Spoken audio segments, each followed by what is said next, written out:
بسم الله الرحمن الرحيم. الحمد لله حمدا كثيرا طيبا مباركا فيه كما يحب ربنا ويرضاه،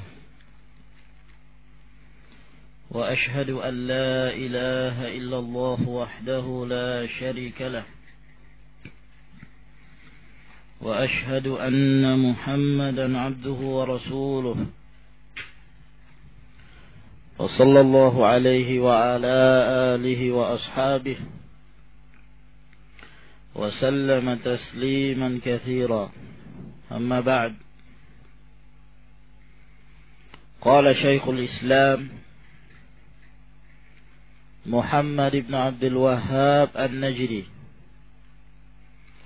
رحمه الله تعالى: باب من تبرك بشجرة أو حجر ونحوهما. Bab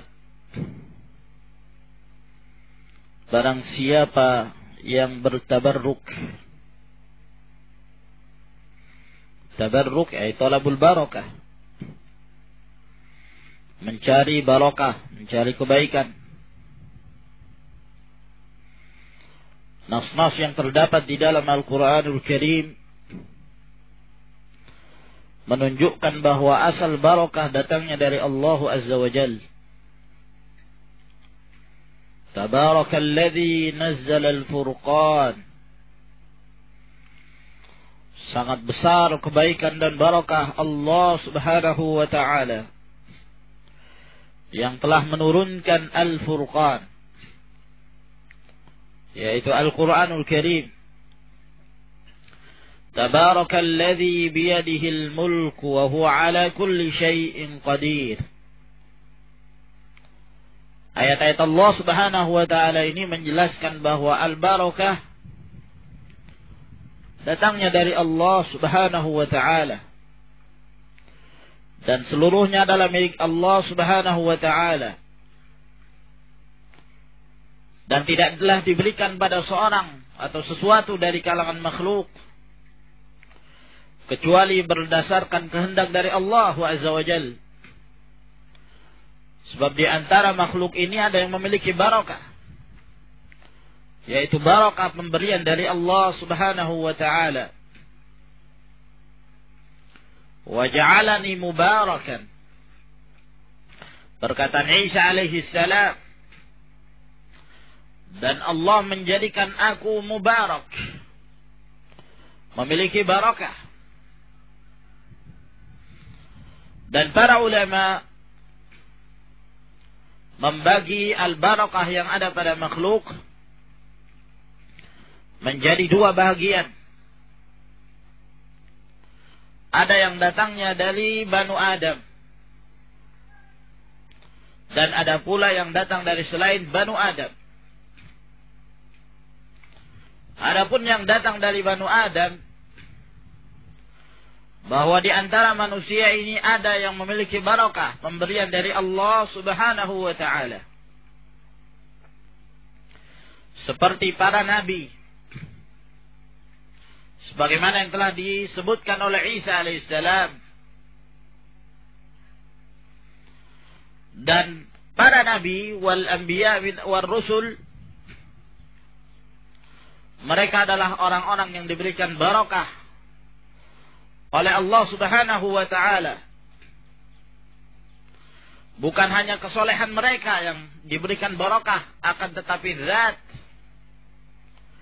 zawatuhum mubarakah, jasad-jasad mereka, tubuh-tubuh mereka memiliki barakah. Oleh karenanya para sahabat ridwanullahi alaihim ajma'in di masa hidup Rasulullah sallallahu alaihi wa ala alihi wasallam masih saja mereka bertabarruk kepada athar, apa-apa yang telah menjadi peninggalan ataukah bekas-bekas Rasulullah sallallahu alaihi wasallam. Mereka bertabarruk dengan keringatnya Nabi alaihi salatu wassalam. Mereka bertabarruk dengan bekas air wudunya Rasulullah sallallahu alaihi wasallam, hatta kadu yaqtatiluna ala wudu'i, sehingga mereka rampasan, berdesak-desakan, berlomba-lomba untuk mengambil bekas-bekas dari wudunya Rasulullah alaihi wasallam.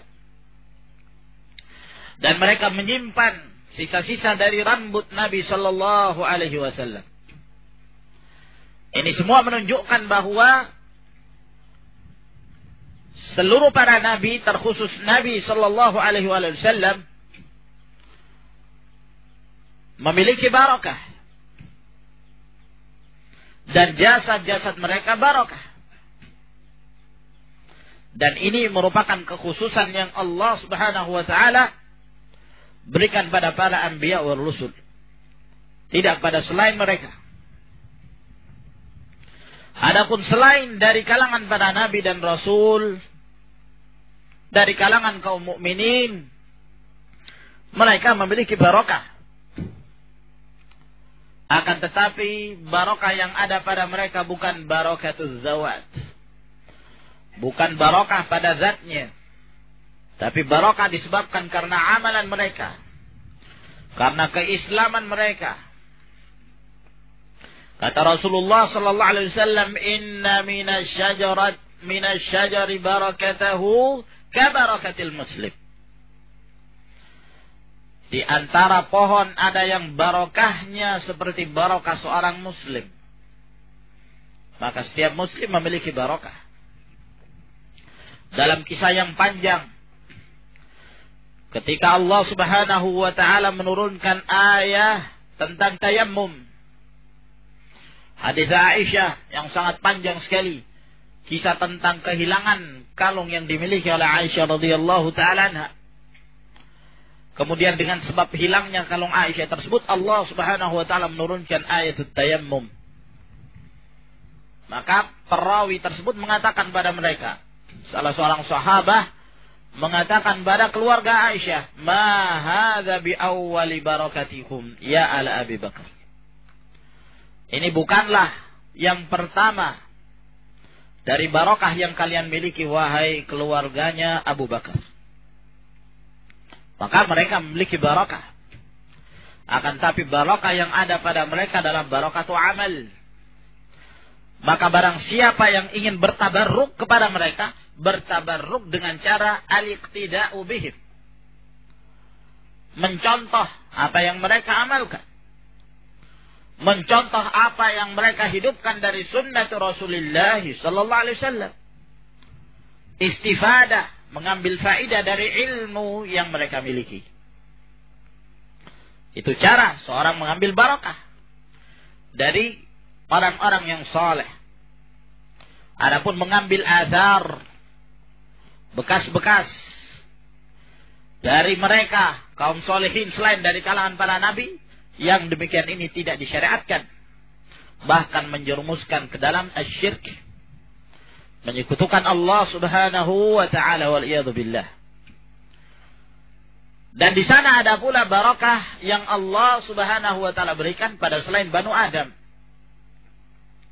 Ya. Dari yang hubungannya dengan tempat ataukah waktu. Adapun yang berhubungan dengan tempat, pada sebagian tempat yang ada di muka bumi ini, Allah Subhanahu wa taala memberikan barakah. Seperti Al-Masjidul Aqsa wa haulahu. Apa-apa yang ada di sekitar Al-Masjidul Aqsa. Subhanalladzi asra bi'abdihi lailan minal masjidil harami ilal masjidil aqsa alladzi barakna haulah. Ya, yang telah kami berikan barakah di sekitar Al-Masjidul Aqsa tersebut. Menunjukkan bahwa yang di sekitarnya memiliki barakah. Wal Masjidul Haram barakah. Akan tetapi barakah tersebut tidak berpindah padanya. Ini barakah barakatul makan, barokah yang ada pada tempat itu sendiri dan tidak berpindah pada yang lainnya. Nah, oleh karena itu tidaklah disyariatkan bagi mereka untuk mengambil sebagian tanah misalnya, lalu kemudian dibawa untuk dijadikan sebagai tabarruk. La, tidak diperbolehkan sama sekali. Ya, atau mengambil sebagian dari dinding Ka'bah, ataukah penutup Ka'bah, ataukah tanah yang ada di haram, diambil lalu jadikan sebagai tabarruk. Yang demikian pun tidak diperbolehkan. Hajar Aswad itu sendiri adalah merupakan hajar yang mubarak. Ya, batu yang memiliki barakah, akan tapi tidak memberikan manfaat. Umar bin Al-Khattab radhiyallahu taala anhu ketika beliau mengatakan, tatkala beliau mencium Hajar Aswad, inni la a'lamu annaka hajarun la tadurru wa la tanfa. Sungguhnya aku mengetahui engkau ini hanya sebongkah batu, tidaklah bisa mendatangkan kemudaratan dan tidak pula bisa mendatangkan manfaat. Walaula anni ra'aitu Rasulullah sallallahu alaihi wasallam yuqabbilu faqabbaltu. Kalau bukan karena aku melihat Rasulullah mencium kamu, saya tidak akan mencium kamu. Maka ikhwan fillah azakumullah, ini yang berkenan tentang barokah yang terdapat pada sebagian tempat. Dan permasalahannya permasalahan tauqifi. Kita tidak bisa menetapkan satu tempat itu memiliki barokah kecuali berdasarkan nas yang datang dari Allah Subhanahu wa taala atau Rasulnya sallallahu alaihi wa ala alihi wasallam.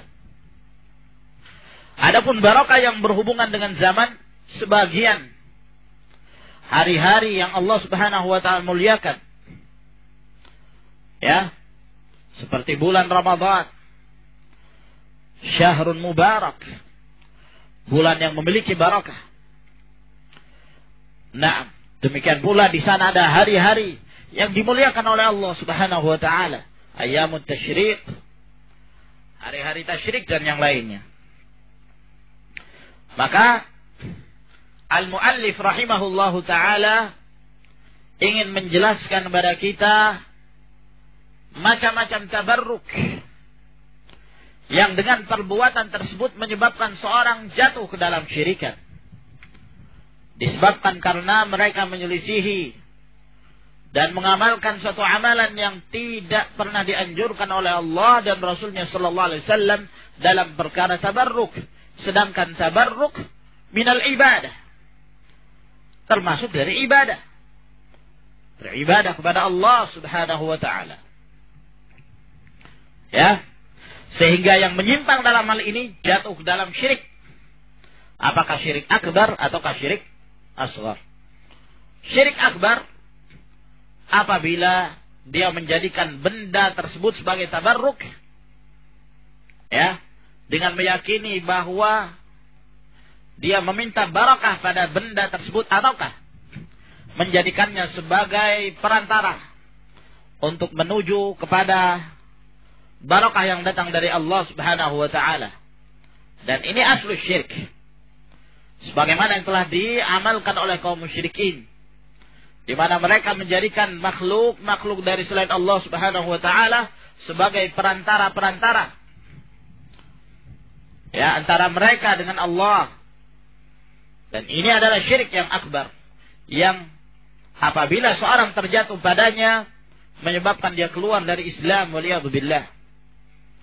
Dan di sana terkadang seorang jatuh dalam syirik asghar apabila dia menjadikan benda tersebut sebagai sebab saja dan tidak meyakini bahwa itu menjadi perantara, dan tidak meyakini bahwa benda tersebut mendatangkan barakah pada zatnya, akan tetapi dia hanya menjadikan sebagai sebab.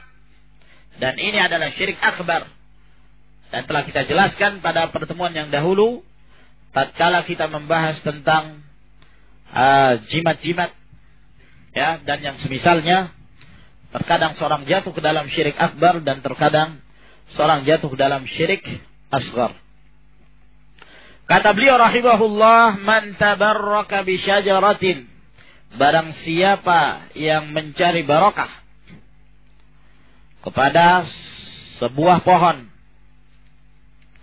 au hajarin ataukah sebongkah batu, wa nahwihima dan yang semisalnya, kuburan ataukah tempat tertentu. Nah, barang siapa yang bertabarruk dengan hal-hal tersebut, di sini tidak disebutkan jawabannya. Sebabkan karena jawabannya jelas. Fahuwa musyrik. Yaitu dia musyrik. Menyekutukan Allah subhanahu wa ta'ala. Wa qaulullahi ta'ala. Dan firman Allah subhanahu wa ta'ala. Afara'aitumul Lata wal Uzza. Wa manata tsalitsatal ukhra.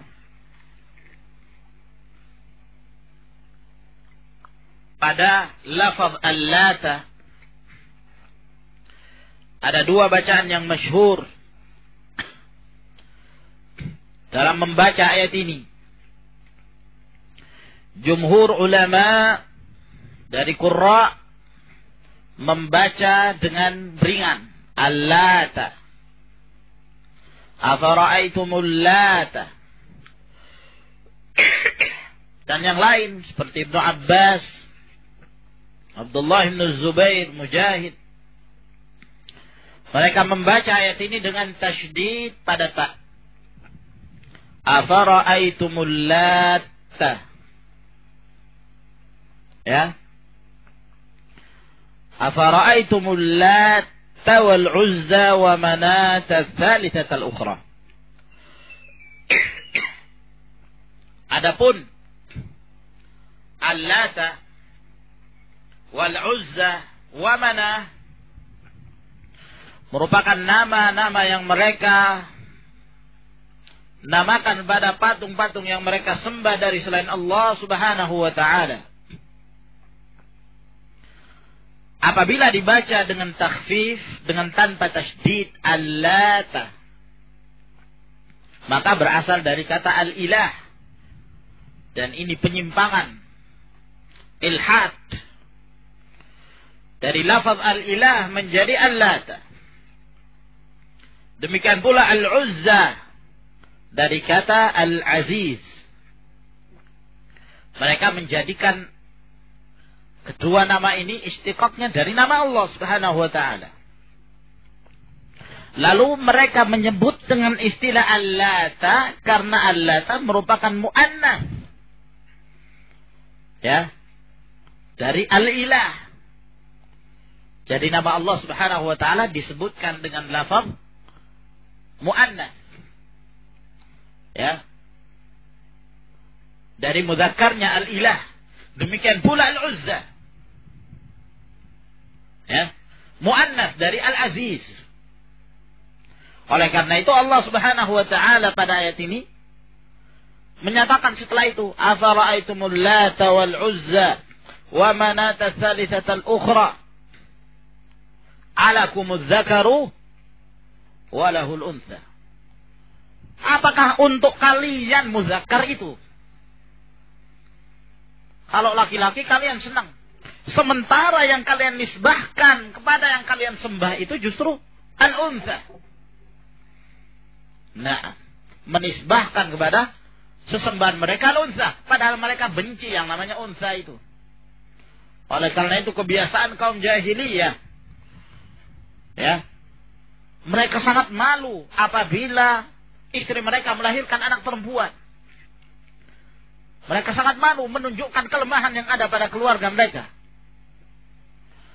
Terpaksa di antara mereka ada yang sampai menguburkan anak-anak mereka dalam keadaan hidup-hidup. Ya, kalau mereka ingin menanggung malu, mereka biarkan dalam keadaan hidup, tapi mereka malu.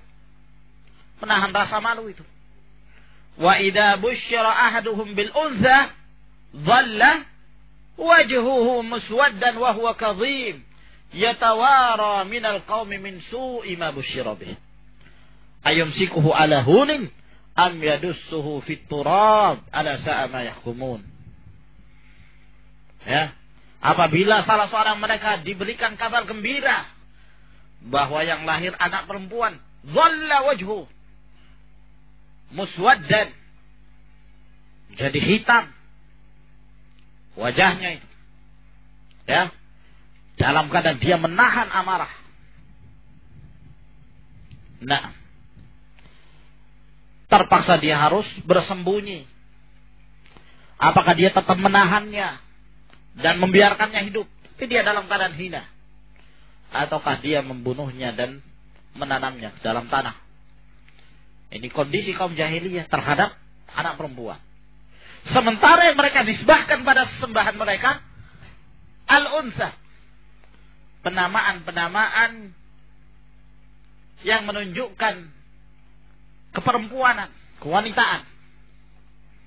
Ta'ala Allahu amma yaquluna 'uluwan kabira.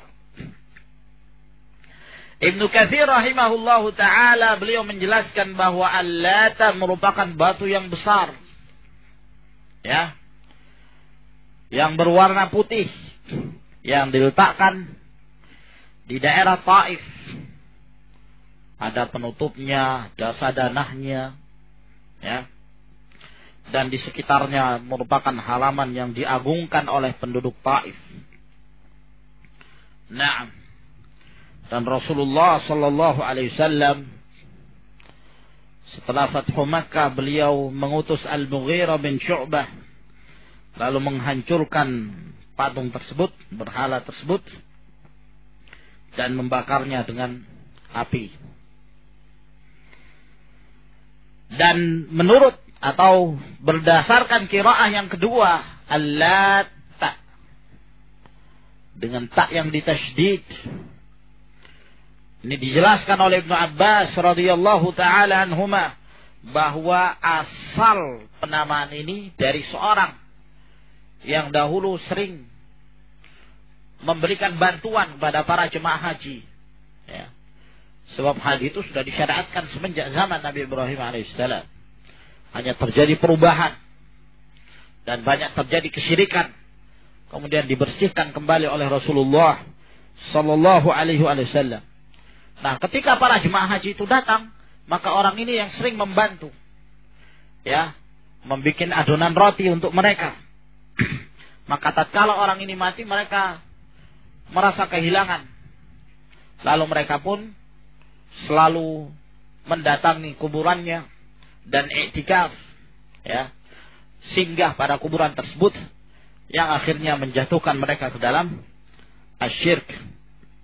Nah, sebab awal mula terjadinya kesyirikan adalah al-uquf, i'tikafnya mereka, singgahnya mereka di satu kuburan yang mereka agungkan, yang lama kelamaan kemudian mereka bertabarruk dan beribadah kepada selain Allah subhanahu wa ta'ala. Oleh karena itu Mujahid rahimahullah menyatakan, maka tatkala orang ini mati abadu, mereka pun menyembahnya dan membuat berhala untuk orang tersebut. Nah, adapun Al-Uzza, disebutkan oleh Ibnu Jarir bahwa Al-Uzza pada asalnya adalah sebuah pohon yang di atasnya terdapat bangunan dan penutup, ya, di Nakhlah antara Makkah dan Taif, di mana kaum Quraisy mengagungkan pohon tersebut. Nah, tatkala Abu Sufyan ketika beliau masih dalam keadaan musyrik mengatakan pada perang Uhud, lanal uzza wala uzza lakum, kami memiliki Uzza sedangkan kalian tidak memiliki Uzza. Maka Rasulullah sallallahu alaihi wasallam membalas ucapan mereka, Allahu maulana wala maula lakum, bahwa Allah subhanahu wa ta'ala penolong kami dan tidak ada yang menolong kalian. Dan pada waktu Fathu Makkah, Rasulullah sallallahu alaihi wasallam mengutus Khalid bin Walid radhiyallahu ta'ala anhu ke daerah Nakhlah tersebut. Naam, kemudian beliau memotong pohon yang dianggap oleh mereka sebagai Uzza dan menghancurkan rumah yang ada di sekitarnya, dibangun di atasnya. Lalu setelah itu beliau datang kepada Nabi sallallahu alaihi wasallam dan mengabarkannya. Kata Rasulullah, belum, kembali kamu. Kamu belum melakukan sesuatu. Al-Uzza masih ada. Lalu kemudian kembalilah Khalid bin Walid. Maka tatkala beliau kembali, beliau melihat para sadanah, mereka menuju ke satu tempat di gunung. Lalu mereka menuju ke tempat tersebut sambil mengatakan, Ya Uzza, Ya Uzza.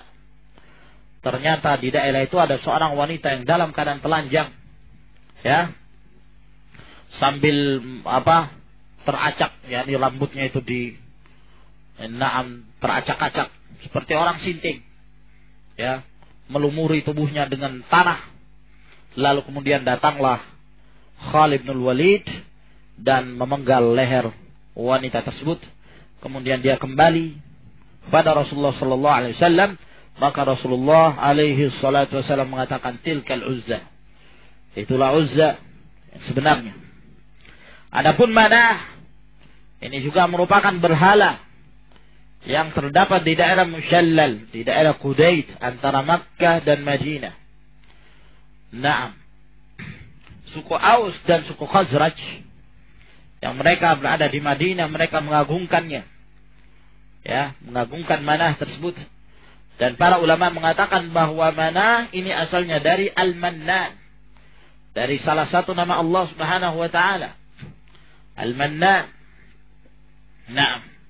Dan mereka menyebutnya dengan Manah disebabkan karena di tempat tersebut terlalu banyak yang ditumpahkan darah-darah dalam rangka tabarruk dan beribadah kepada selain Allah Subhanahu wa taala.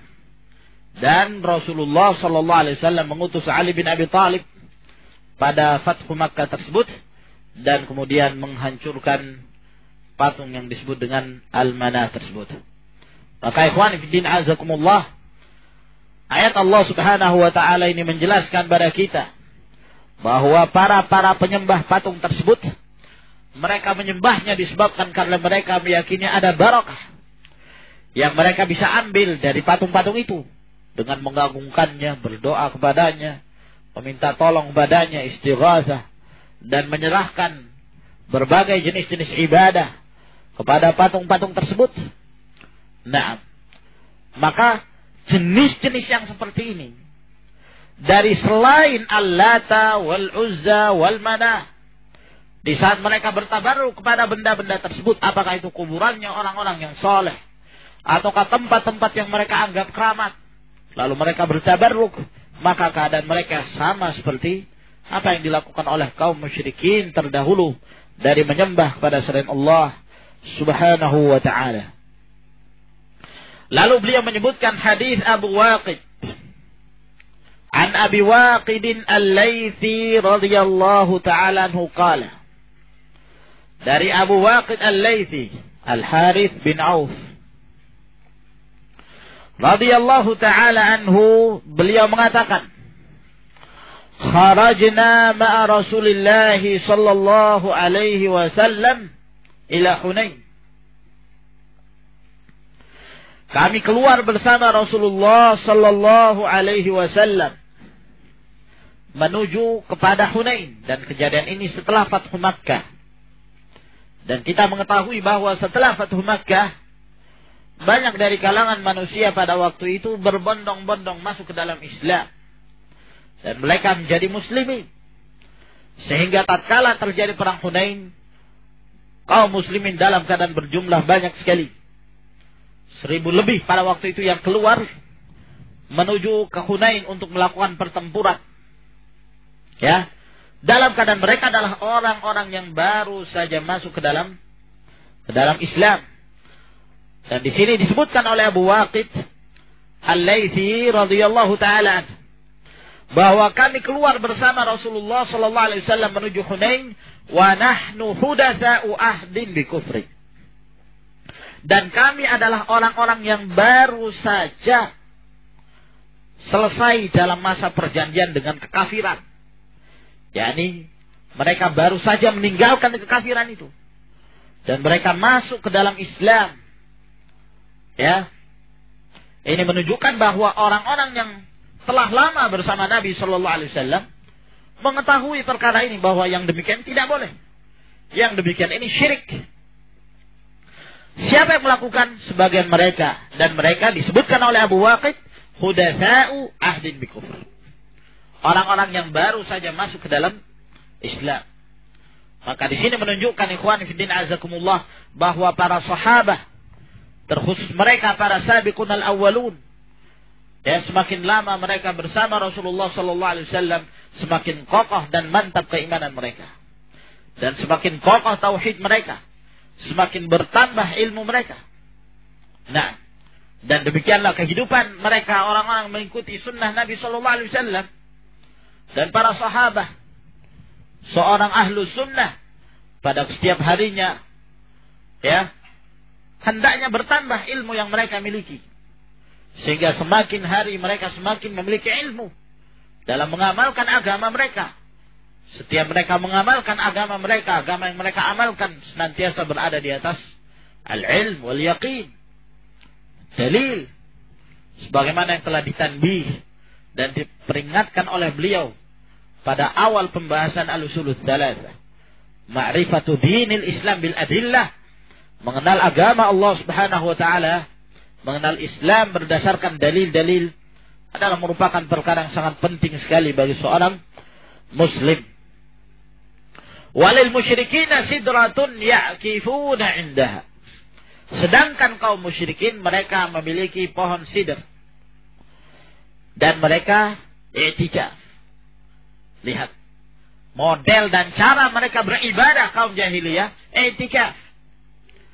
Singgahnya mereka, tinggalnya mereka di satu tempat yang mereka anggap bahwa tempat itu mendatangkan barokah. Al-ukuf. Ini salah satu jenis ibadah yang sering mereka kerjakan. Tatkala mereka meyakini bahwa pohon sidr ini memiliki barokah, maka mereka pun ukuf di sana, mengharapkan barokah. Ditambah lagi, wayanutuna biha aslihatahum, dan mereka menggantungkan di pohon tersebut senjata-senjata mereka. Pedang-pedang mereka gantungkan. Ya, semata-mata untuk mengambil barokah. Nah, dan ini pun jenis ibadah yang mereka kerjakan. Yuqalu laha dzatu anwat, maka dikatakanlah pohon tersebut pohon dzatu anwat, yang memiliki tempat-tempat untuk digantungkan senjata-senjata mereka. Jadi sebelum mereka berperang, mereka mendatangi pohon itu terlebih dahulu, minta barokah sampai mereka i'tikaf, ya, lalu kemudian mereka gantungkan senjata mereka mengharapkan barokah dari pohon tersebut. Dan ini ibadah, dan ini syirik yang mereka kerjakan, ya. Nah, mereka sebagian yang baru masuk ke dalam Islam terpengaruh dengan keadaan seperti ini. Tidak mengetahui justru yang perkara-perkara inilah yang akan mengantarkan mereka ke dalam asyirku billah. Maka kata beliau, famararna bisidratin, lalu kami pun melewati sidrah, pohon sidr. Ya. Tatkala mereka melewati pohon tersebut, mereka teringat dengan keadaan kaum musyrikin, bahwa itu yang mereka jadikan sebagai alat untuk bertabarruk. Nah, faqulna, maka kami pun mengatakan, ya Rasulullah, wahai Rasulullah, ij'al lana dzata anwatin kama lahum dzatu anwat. Jadikanlah bagi kami ada alat ataukah pohon yang kami tempatkan untuk menggantungkan senjata-senjata kami sebagaimana mereka. Subhanallah. Padahal ini adalah kesyirikan. Inilah yang dikerjakan oleh kaum musyrikin. Mereka terpengaruh dengan keadaan seperti ini. Maka ini menunjukkan ya kawan bahwa tatkala seorang telah menyatakan dirinya sebagai seorang muslim, tidaklah menyebabkan mereka terlepas dan telah bebas dari yang namanya asyirk wal kufur. Masih mengancam diri mereka. Asyirk wal kufur, ya, masih saja mengancam seorang muslim, dan seorang tidaklah mampu untuk membedakan hal tersebut kecuali dengan ilmu. Lihat keadaan seperti ini. Dan antum bandingkan dengan kaum muslimin yang ada di zaman kita. Demikian banyak dari mereka yang juhal, jahil, bodoh, tidak mengerti, dan tidak mampu membedakan mana yang tauhid, mana yang syirik. Seberapa banyak dari kalangan kaum muslimin yang mereka bertabarruk dengan benda-benda yang sama sekali tidak bisa mendatangkan manfaat wala madarrah. Mereka menganggap keramat satu pohon, lalu mengharapkan barokah darinya. Dan ini adalah syirku billah, menyekutukan Allah subhanahu wa ta'ala. Dan banyak dari kalangan kaum muslimin jahil terhadap perkara-perkara ini. Ya. Kalau di zaman Rasulullah sallallahu alaihi wasallam saja, yang mana para sahabat mereka adalah orang-orang yang fasih dalam lisanul Arab. Mereka baru masuk ke dalam Islam, masih saja mereka terancam dengan keadaan seperti ini. Nah, apalagi kita yang jauh dari Rasulullah sallallahu alaihi wasallam, apalagi mereka yang jauh dari ilmu. Nah, yang jauh dari zaman Nabi sallallahu alaihi wasallam, maka syirik tersebut masih mengancam kehidupan mereka. Maka ini menunjukkan pentingnya bagi kita untuk senantiasa memperhatikan dakwah dan inti dakwah para nabi dan rasul. Senantiasa mengajak umat ini kepada tauhid, ya ikhwan. Senantiasa mengajak umat ini untuk menjadikan mereka memahami dengan baik apa yang telah Allah Subhanahu wa taala jadikan inti dakwah Rasulullah sallallahu alaihi wasallam, yaitu tauhidul ibadah. Maka tatkala mereka menganjurkan dan mengharapkan demikian kepada Rasulullah sallallahu alaihi wasallam, faqala Rasulullah sallallahu alaihi wasallam, maka bersabdalah Rasulullah sallallahu alaihi wasallam, Allahu akbar. Dalam riwayat yang lain beliau bertasbih subhanallah. Ya, di sini menunjukkan bahwa Rasulullah sallallahu alaihi wasallam biasanya menggunakan tasbih atau takbir pada tempat-tempat yang di sana suatu yang menakjubkan, ya, atau suatu yang sangat besar sekali, dalam rangka untuk mensucikan Allah Subhanahu wa taala, mengagungkan Allah dan membesarkan Allah Subhanahu wa taala dari segala sesuatu. Allahu akbar, innaha sunan. Sesungguhnya ini adalah merupakan langkah-langkah, contoh-contoh orang-orang terdahulu. Qultum walladhi nafsi biyadihi. Kalian telah mengucapkan demi Allah yang jiwaku berada di tangannya. Kama qalat Banu Israil li Musa. Sebagaimana yang telah dikatakan oleh Banu Israil pada Musa. Bahwa mereka mengatakan pada Musa alaihissalam, Ij'al lana ilahan kama lahum aliha. Jadikanlah untuk kami sesembahan sebagaimana mereka memiliki sesembahan-sesembahan selain dari Allah Subhanahu wa taala. Qala innakum qaumun tajhalun. Maka Musa mengatakan pada mereka, kalian ini adalah kaum yang betul-betul jahil. Kalian ini adalah orang-orang yang jahil. Maka Rasulullah sallallahu alaihi wasallam menyamakan permintaan mereka, ya, terhadap Zatu Anwa tersebut sama seperti permintaan kaum Musa pada Musa alaihissalam untuk membuat satu ilah, sesembahan dari selain Allah Subhanahu wa taala. Nah, tapi kenapa Rasulullah tidak mengkafirkan mereka? Ya. Mengapa Rasulullah SAW tidak menyatakan kalian telah kafir dengan perbuatan kalian? Nah, karena di sana ada mani, ya. Ada yang mencegah. Pada asal hukumnya ini adalah syirik akbar, syirik yang besar, yang menyebabkan seorang muslim keluar dari Islam kalau mereka melakukan ini di saat telah dijatuhkan kepada mereka hujjah, ditegakkan pada mereka ilmu. Tapi mereka adalah orang-orang yang telah disebutkan oleh Abu Waqid hudatsa'u ahdin bi kufur. Ya, orang-orang yang baru masuk ke dalam Islam, baru saja meninggalkan kekufuran. Sehingga ini udzur bagi mereka yang menjadi pencegah mereka untuk dihukumi sebagai seorang yang kafir. Nah, pada asal hukumnya yang mereka lakukan adalah dan mereka inginkan adalah syirik akbar. Makanya Rasulullah sallallahu alaihi wasallam mengingkari Lalu kemudian Rasulullah sallallahu alaihi wasallam mengatakan, la tarkabunna sanana man qablakum. Kalian pasti akan mengikuti langkah-langkah orang-orang sebelum kalian. Maka ini tanbih dari Nabi sallallahu alaihi wasallam bahwa akan muncul dari kalangan umat Nabi sallallahu alaihi wasallam ini di mana mereka akan kembali menghidupkan sunnatul jahiliyah. Mereka akan kembali mengikuti apa-apa yang telah diamalkan oleh kaum jahiliyah terdahulu dari kalangan Yahud wan Nasara, dan mereka adalah ashabul jahim. Dan Syekhul Islam Ibn Taimiyah rahimahullah mengarang satu kitab khusus dalam permasalahan ini, dan beliau beri judul Iqtida as-Siratil Mustaqim fi Mukhalafati Ashabil Jahim. Rawahu Tirmidzi wa sahhaha. Hadis ini diriwayatkan oleh At-Tirmidzi dan beliau pun mensahihkannya. Dan sampai di sini ikhwan yang kita bacakan dari bab ini. Selebihnya antum baca fawaid-fawaid yang disebutkan oleh beliau rahimahullahu taala, dan insyaallah kita lanjutkan di bab yang berikutnya. Tafadhalu hafizakumullah.